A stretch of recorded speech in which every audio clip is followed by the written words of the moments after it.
There is a war happening inside you right now. A silent, invisible civil war that's been raging for years.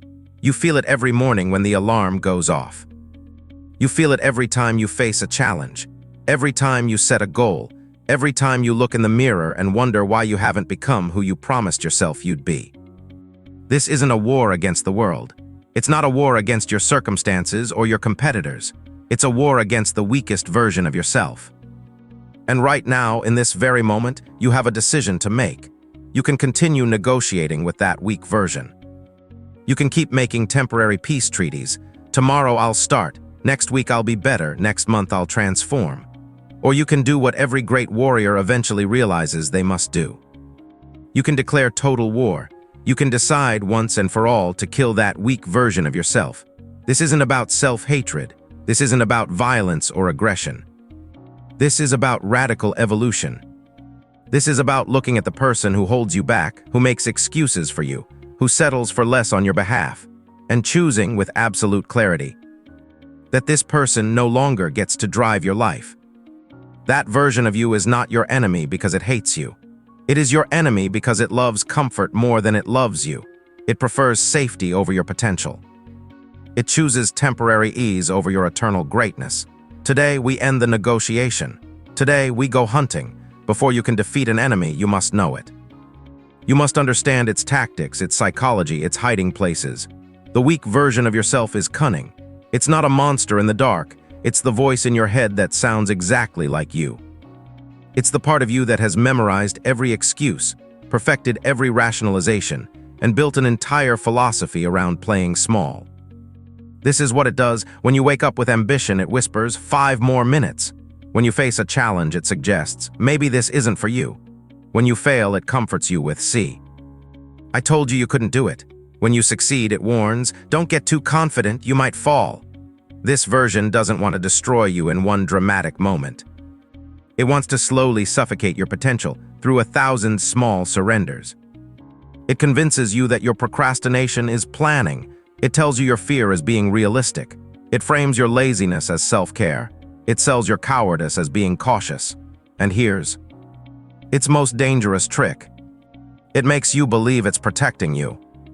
It tells you it's keeping you safe from failure, from judgment, from disappointment. But understand this with absolute clarity, the weak version of yourself is not a protector. It's a jailer. It's not keeping danger out, it's keeping you in. It's building walls around your life, one comfortable excuse at a time, until you're living in such a small space that you can't even stretch your arms without hitting the limits. I want you to do something right now. As you're listening to this, I want you to picture that version, not as some abstract concept. Picture it as clearly as you can. What does it look like when it's in control? How does it stand? What's the expression on its face? What does your life look like when it's running the show, that image you're seeing? That's not who you are. That's who you must kill. You cannot kill an enemy you refuse to acknowledge exists. This is where most people fail. They spend their entire lives in a state of soft denial. They know something's wrong. They feel the gap between who they are and who they could be. But they wrap that discomfort in layers of justification. I'm just tired right now. Everyone struggles with this. I'll get serious when things calm down. Denial is the weak version's favorite hiding place. It thrives in the shadows of maybe and someday. It grows stronger every time you look away from the truth. So here is your first act of war, brutal, unflinching admission. I want you to take out a piece of paper. Actually take one out, don't just think about it. I'm serious. Pause this video if you need to. Get a pen and paper ready. Now I want you to write this heading, How the Weak Version of Me Wins. And under it, I want you to list every single way this version takes control. Be specific, be merciless. When does it convince you to hit snooze? What excuses does it use to skip workouts? How does it talk you out of difficult conversations? What does it tell you when you're about to take a risk? How does it justify wasting time? What comfort does it offer when you should be uncomfortable? Write until you run out of lies. Write until you see the pattern. Write until you can no longer pretend that this is just how you are. This isn't self-criticism. This isn't beating yourself up. This is battlefield intelligence. This is mapping the enemy's territory. You're shining a light into every dark corner where weakness hides. And as you write, you'll notice something happening. The weak version will start screaming. It will try every trick. This is too negative. You're being too hard on yourself.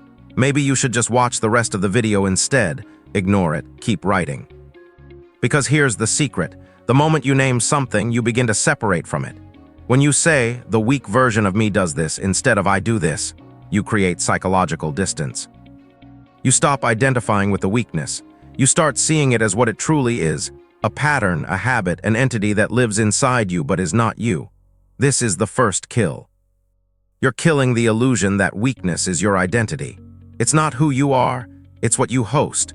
And like any bad tenant, once you identify it, you can begin the process of eviction. The weak version survives on one primary fuel: excuses. Every excuse you accept is a meal for weakness. Every justification you believe is water for its roots. Every time you blame circumstances, other people, your past, your genes, your busy schedule, you're strengthening the very enemy you claim to want to defeat. Let's be brutally honest about excuses for a moment. Excuses are the most sophisticated form of self-betrayal ever invented. They sound so reasonable. They're wrapped in logic. They come with evidence. They have receipts. I'm too tired. I don't have enough time. I don't know how. It's not the right moment. The economy is bad. My family doesn't support me. I've tried before and failed. And here's what happens. You say these things so many times that you start believing them. They become your reality. They become the story of your life. But let me show you the exact same situations through the lens of accountability. I haven't prioritized my energy management. I haven't protected my time or said no to non-essentials. I haven't committed to learning what I need to learn. I'm waiting for perfect conditions. That don't exist.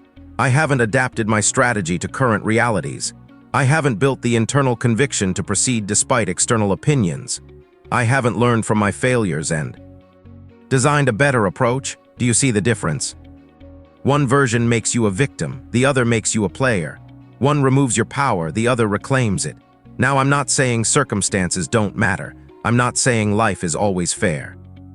I'm saying something much more powerful. Your response matters more than your circumstances. Every single person who has ever achieved anything meaningful faced obstacles. Every champion had reasons to quit. Every successful person had moments when the weak version screamed louder than their ambition. The difference wasn't their conditions. The difference was their commitment to one principle: no excuses, ever. This doesn't mean you ignore reality. It means you stop using reality as an excuse to surrender.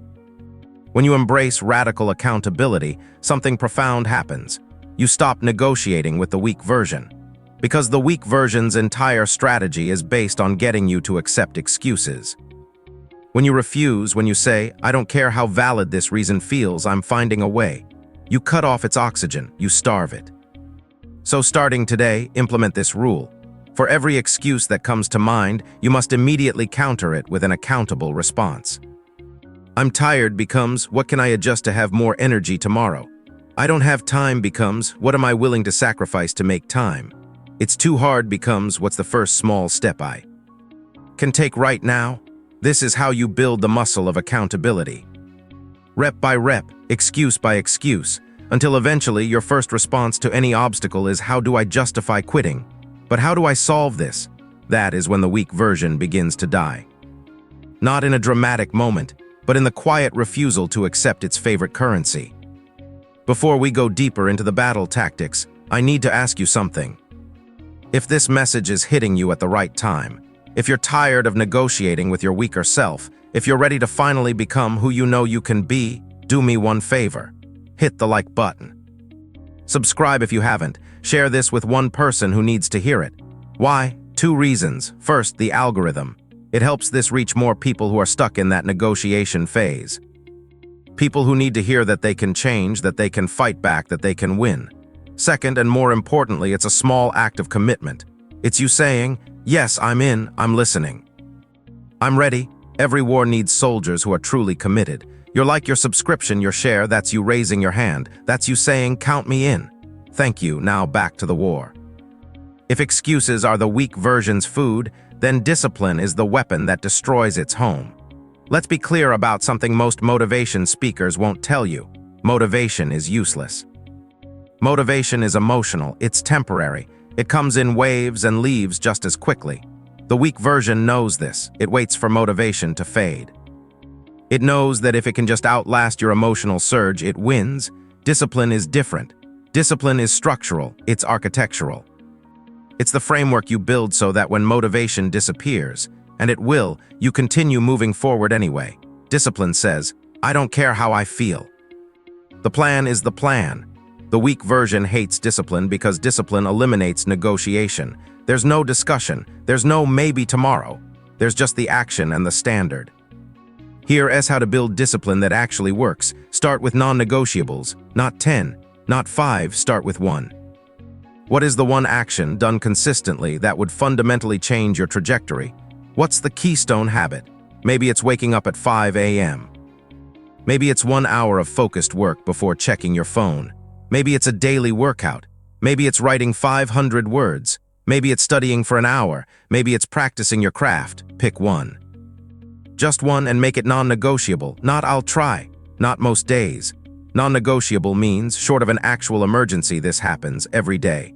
Build the container first. Most people try to fill a cup that doesn't exist. They say, I'm going to be more disciplined, but they haven't created the structures that make discipline possible. Your container is your morning and evening routines, your scheduled focus blocks, your prepared environment, removing distractions. Your accountability systems, your recovery practices. Discipline isn't about white-knuckling your way through resistance. It's about designing a life where the right actions are easier than the wrong ones. Embrace the 2-minute rule. When the weak version tries to talk you out of your non-negotiable, use this. Commit to just 2 minutes. Don't feel like working out? Just put on your shoes and do 1 set. Don't feel like writing? Just open the document and write 1 sentence. Don't feel like studying? Just open the book and read 1 paragraph. Here, why this works. Starting is 90% of the battle. The weak version's power is in preventing the start. Once you begin, momentum often carries you forward. And even if you only do 2 minutes, you've maintained the streak. You've proven to yourself that you keep your commitments, track everything. What gets measured gets managed. What gets tracked gets attacked. Get a calendar. Mark an X every day you complete your non-negotiable. Don't break the chain. There's profound psychological power in seeing an unbroken chain of X's. It becomes a visual representation of your new identity. The weak version can argue with your feelings. It can't argue with a 30-day streak of X's. 5. Understand this truth. Discipline is self-respect. Every time you keep a promise to yourself, you build self-trust. Every time you break a promise, you erode it. The weak version survives on self-distrust. It says, see, you can't even do this small thing. Who are you to try for big things? Discipline is the process of rebuilding that trust. Action by action, day by day, until you become someone who knows deep in your bones that when you decide something, it happens. That's when the weak version loses its favorite argument. You can't trust yourself. Time is the arena where this war is fought. Every minute is a skirmish. Every hour is a battle. Every day is a campaign. The weak version's strategy with time is simple. Waste it until it's gone. It fills your days with urgency instead of importance. It keeps you busy instead of productive. It convinces you that scrolling, binge-watching, and distraction are deserved breaks, rather than what they truly are, surrenders. You must understand this at the deepest level. How you spend your time is how you spend your life. Not your money, not your energy, your time. Because time is the one resource you can never earn back. You can make more money, you can regain energy, you can rebuild relationships, but you can never ever get back a minute once it's gone. So here's your new relationship with time. Every minute is an investment. You're either investing in the strong version or feeding the weak version. There is no neutral ground. Let's get tactical. Here is how to reclaim your time. Conduct a time audit. For 3 days, track every single hour. Where does your time actually go? Not where you think it goes, where it actually goes. You'll discover time leaks you didn't know existed. You'll find hours disappearing into social media, YouTube rabbit holes, unnecessary meetings, and mental wandering. Eliminate digital vampires. Your phone isn't a tool. In the hands of the weak version, it's a weapon against you. Implement these rules. No phone for the first hour after waking, no phone during meals, no phone 1 hour before bed. Turn off all non-essential notifications. Delete social media apps from your phone. use browser only. Designate specific times for checking email messages, master the art of no. The weak version says yes to everything because it fears conflict. Fears missing out, fears disappointing others. The strong version understands. Every yes to something unimportant is a no to something important. When you're asked to do something, ask yourself, does this move me toward my most important goals? If the answer isn't a clear yes, the answer is no. Practice saying, thank you for thinking of me, but I can't commit to that right now. No explanation needed. No justification. Time block like your life depends on it, because it does. At the beginning of each week, block time for your non-negotiables, deep work on your most important projects, learning and skill development, planning and reflection, relationships, and connection, recovery and renewal. Then protect those blocks like a guard protects a vault. Nothing gets in unless it's truly an emergency. Understand the Parkinson's law hack. Parkinson's law states, work expands to fill the time available. Give yourself 8 hours to do a task, it takes 8 hours. Give yourself 2 hours, it takes 2 hours. Set artificial deadlines. Create time constraints. Work in focus sprints, 25-50 minutes with strict breaks. When you control time instead of being controlled by it, the weak version loses one of its most powerful weapons. The illusion that there's never enough time. There's exactly enough time for what matters. Your job is to decide what matters, then defend that time with your life. You are not just a product of your decisions. You are a product of your environment. The weak version knows this. That's why it works so hard to keep you in environments that support weakness. What does a weak environment look like? Physical clutter and chaos, digital distraction, everywhere people who complain, make excuses, celebrate mediocrity, no systems, no structure. No standards, constant noise, literal and metaphorical. Easy access to cheap dopamine, junk food, endless scrolling, binge watching. In this environment, weakness doesn't just survive, it thrives. It feels normal, it feels justified. Everyone else is doing it. Here's the truth. You cannot kill the weak version while living in its favorite habitat. You must change the environment. You must create conditions where strength is easy and weakness is difficult. Here's how. Design your physical space for victory. Your environment should scream, "This is who I am becoming," every time you walk into it. Clean your space, remove clutter, add elements that inspire your best self. Vision board with your goals, books that elevate your thinking, workout equipment, in plain sight, healthy food readily available, distractions removed or made inconvenient. Curate your digital environment. Your digital space is as real as your physical one, maybe more real given how much time you spend there. Unfollow everyone who doesn't inspire you. Subscribe to channels that educate and motivate. Use website blockers during focus hours. Create separate profiles, workspaces for different modes. Work, learning, relaxation. Upgrade your human environment. This is the most important environmental change you can make. Jim Rohn famously said, "You are the average of the 5 people you spend the most time with." Look at your inner circle. Be brutally honest. Do they challenge you or comfort you? Do they celebrate discipline or mock it? Do they take accountability or play victim? Do they aim high or settle low? If you're surrounded by people who normalize weakness, you will normalize weakness. Period. This doesn't mean you abandon everyone. But it does mean you spend more time with people who inspire growth, you set boundaries with people who drain you, you find mentors, coaches, role models, you join communities of people on the same path sometimes. Becoming stronger means walking away from people who prefer you weak. That's not cruel, that's necessary. Create friction against weakness. Make bad choices difficult. Delete food delivery apps. If you're trying to eat better, leave your phone in another room. When working, schedule workouts with a partner who expects you. Put your alarm clock across the room. Automate. Good decisions, meal prep.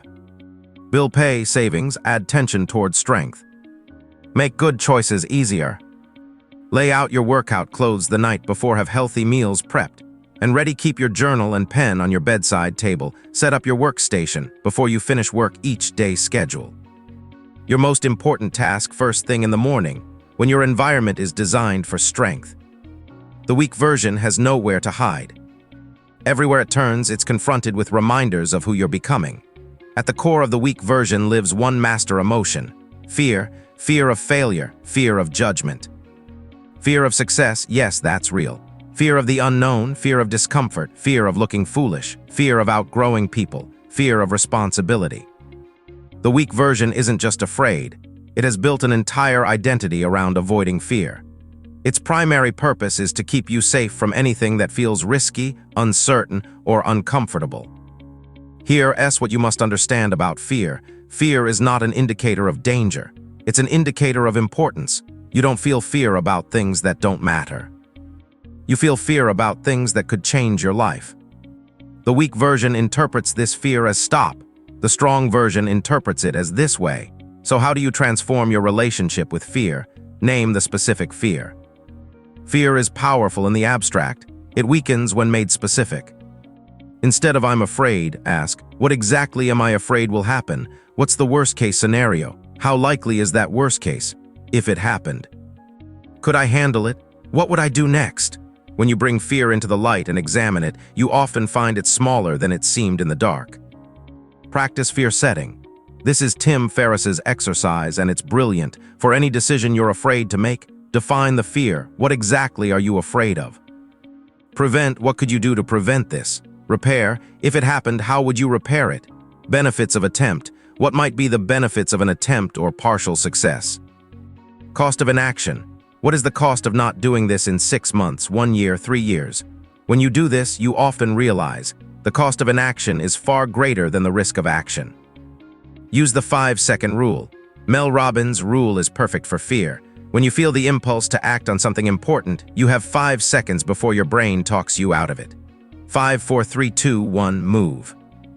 Count backward and physically move before your weak version can activate the fear response. Reframe failure. The weak version sees failure as proof. See. You can't do it. The strong version sees failure as data. Interesting, that didn't work. What did I learn? Every failure is tuition paid at the University of Experience.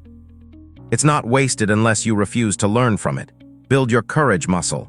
Courage isn't the absence of fear. It's acting despite fear. And like any muscle, it grows with use. Start small. Have that difficult conversation you've been avoiding. Speak up. In a meeting where something that expresses you, try something you might be bad at. Ask for what you want. Each small act of courage builds evidence. I can do hard things. That evidence becomes the foundation for bigger acts of courage. Remember, fear and excitement feel the same. Physiologically, fear and excitement are almost identical. Increased heart rate, heightened senses, adrenaline. The difference is the story you tell yourself. I'm terrified and I'm excited live in the same body. Choose the second story. When you feel fear rising, say out loud, I'm excited. This is important. This is growth. Fear is the weak version's strongest weapon. When you learn to walk toward what scares you, you disarm it completely.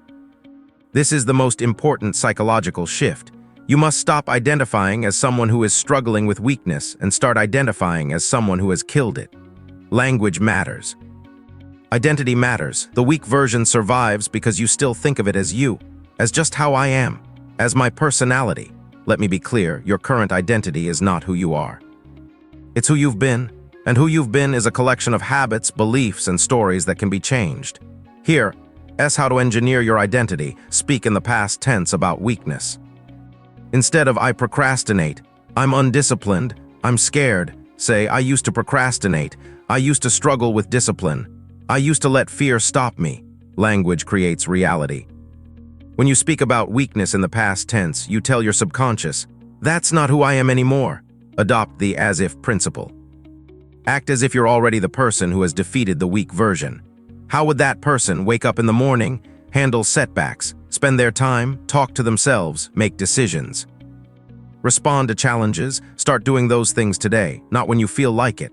Now, as if, fake it until you become it. Because here's the secret. The actions create the identity, not the other way around. Collect evidence. Your brain believes what you show it, so show it evidence of your new identity. Keep a strength journal. Every day, right? One disciplined action you took, one fear you faced, one excuse you refused, one way you honored your standards. This builds a database of proof. When the weak version whispers, you can't do this, you can point to the journal and say, actually, here are 47 examples where I already did. Change your internal dialogue. The voice in your head is programmable. Right now, it's running the weak version software.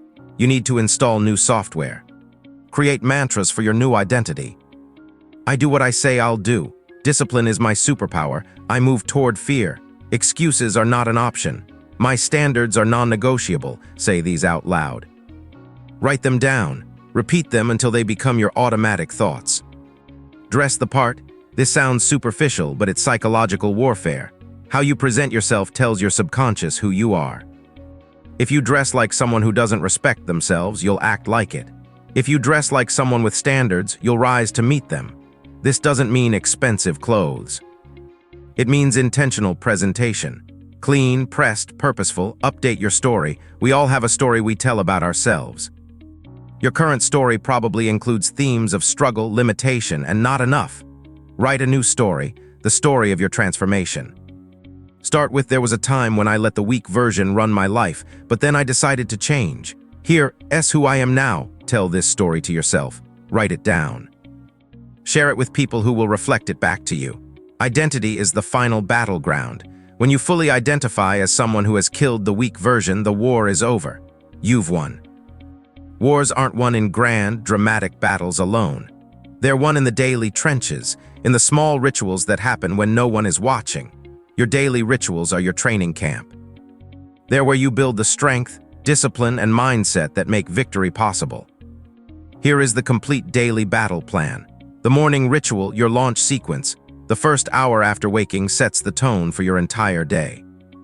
The weak version wants this hour to be reactive, distracted, and lazy. You must make it intentional, focused, and powerful. No phone zone. Your phone stays off for at least the first hour. No exceptions. Hydration first, large glass of water. Your brain is dehydrated after sleep. Movement, 5-10 minutes of stretching, yoga, or light exercise. Wake up your body. Cold exposure, 30-60 seconds of cold shower or cold plunge. This builds mental toughness and has numerous health benefits. Meditation, prayer, quiet, 10-20 minutes of stillness. Focus on your breath, your intentions, your gratitude. Affirmations and visualization. Speak your new identity out loud. Visualize your perfect day. See yourself acting with discipline, courage, and purpose. Planning, review your top 3 priorities for the day. Time block your schedule. Learning, 20-30 minutes of reading or listening to something educational, inspirational. Fuel, healthy breakfast that supports energy and focus. This ritual takes 60-90 minutes. It's an investment that pays dividends all day. When you start your day like this, you've already won multiple battles before the world is fully awake. The daytime battle, TACTICS, the 90-minute focus sprint. Work in 90-minute blocks with complete focus. No distractions, no multitasking. Then take a real break. The excuse interceptor. When an excuse arises, immediately counter it with an accountable response. Write it down if needed. The fear facer. Do one thing each day that scares you, however small. The standard check. Every few hours ask, am I acting like the person I've decided to become? The energy audit. Notice when your energy dips. Have healthy snacks, water, and brief movement breaks scheduled. The evening ritual. Your victory lap. How you end your day determines how you sleep and how you wake up. Digital sunset. Turn off all screens 60-90 minutes before bed. Review and reflect. Journal about 3 wins from the day, 1 lesson learned, 1 thing to improve tomorrow, 3 things you're grateful for planning tomorrow. Write your top 3 priorities for tomorrow. Prepare anything you can: clothes, meals, work materials. Reading, 20-30 minutes of physical book, not screen. Gratitude practice. Mentally review everything good from your day. Feel the appreciation. Progressive relaxation. Systematically relax each muscle group from toes to head. Consistent sleep time. Same bedtime every night, aiming for 7-8 hours. These rituals create structure. Structure creates predictability. Predictability reduces decision fatigue. And when decision fatigue is reduced, the weak version has fewer opportunities to strike. Here's the truth no one tells you: you will have setbacks. The weak version isn't killed once and gone forever. It's like a virus that can flare up when your defenses are down. You'll miss a workout. You'll procrastinate on an important task. You'll eat junk food. You'll waste an afternoon scrolling. You'll revert to old patterns. This isn't failure. This is data. How you handle setbacks determines whether they become relapses or learning experiences. The weak version's setback script. See, I knew you couldn't do it. You failed. You're a failure. Might as well give up completely. Tomorrow, next week, next month, you'll start again. This is the what the hell effect. One slip becomes permission for complete collapse. The strong version's setback script. Interesting, I slipped. What triggered it? What can I learn? How do I prevent this next time? Okay, next action right now. The streak continues. Here's your setback protocol, the 10-minute rule. When you slip, you have 10 minutes to feel whatever you feel, disappointment, frustration, shame. Then you move on. No wallowing, no drama. Acknowledge, feel, learn, continue. The next right action principle, don't try to fix everything at once. Just ask, what's the next right action? Missed a morning workout. The next right action might be an evening walk. Ate junk food. Next right action is drinking water and having a healthy next meal. Wasted the morning.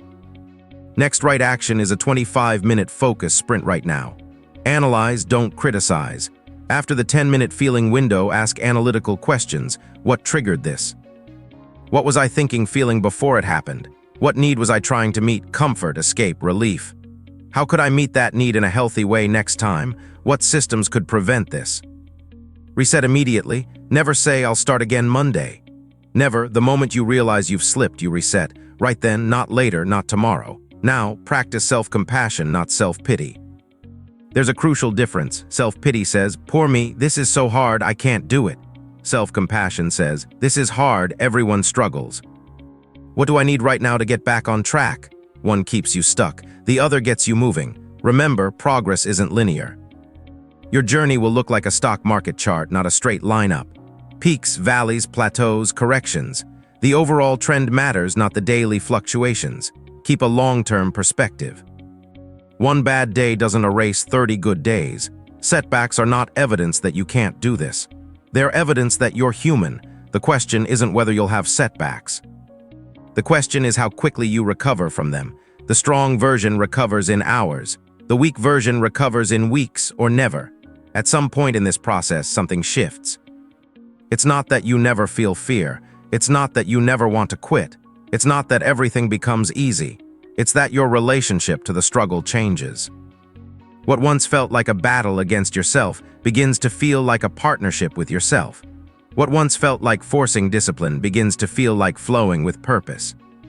This is when you become unstoppable, not because you're perfect, but because you've built something that can withstand imperfection. Here are the signs you're becoming unstoppable. Your identity is solid.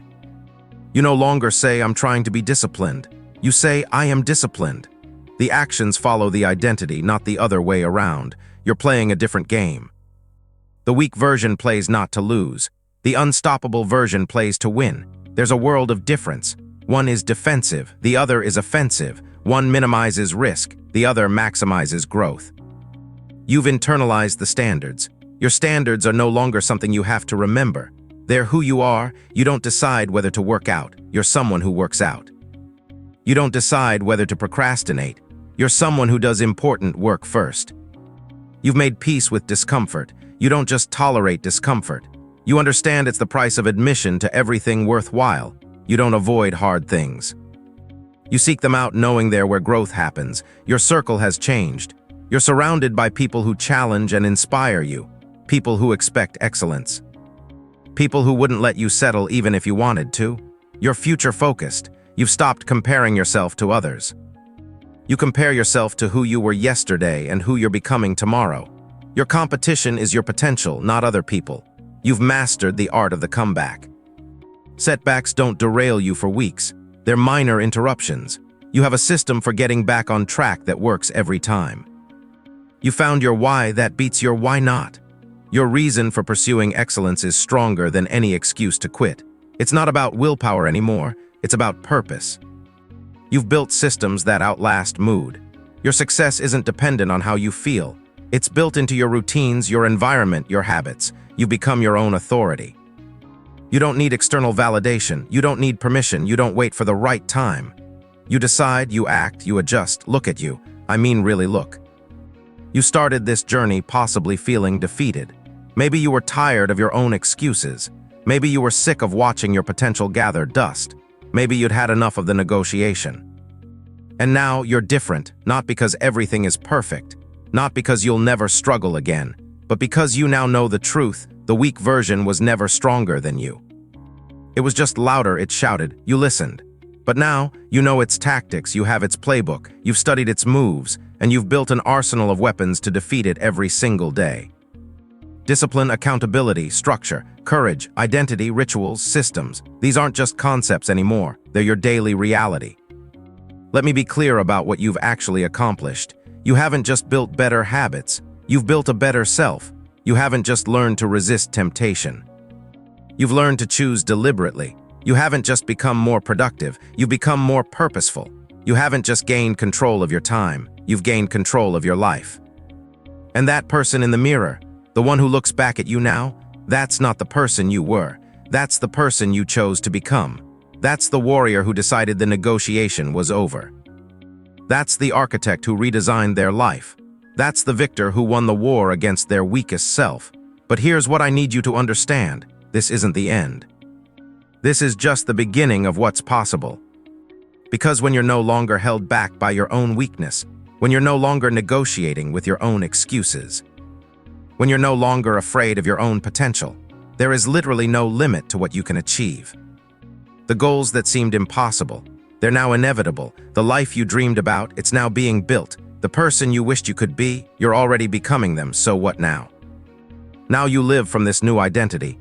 Every day, every choice, every challenge. Now you protect what you've built, you maintain the rituals, you honor the standards, you strengthen the discipline. Now you go help someone else, because you know what it's like to be trapped by your own weakness, and you know the way out. You are not who you were, you are stronger, you are wiser. You are more disciplined, you are more courageous, you are more alive. The weak version is dead. Long live the strong one. If you made it this far, this wasn't just entertainment for you. This was a transmission. Something in you resonated. Something in you said, yes, this is what I need. This is my path. Most people clicked away when it got real, when it required something of them. When it stopped being passive inspiration and started being active instruction. You didn't. That means something. Now, don't let this just be another video you watch and forget. Don't let this motivation fade like all the others. Anchor it, cement it, make it real. Here, how. First, go to the comments right now and write, the weak version is dead. Today is day one of my new life. That's not for me. That's not for the algorithm. That's for you. For the moment tomorrow when you're tempted to go back. For the moment next week when it gets hard. For the moment months from now when you look back and remember exactly when everything changed. When you write it, you're not just watching, you're committing. Second, share this with one person who needs it. Someone who's stuck in negotiation with their weak self. Someone who needs to hear that change is possible. Third, tomorrow morning, start the morning ritual. Not perfectly, just start. One element, build from there.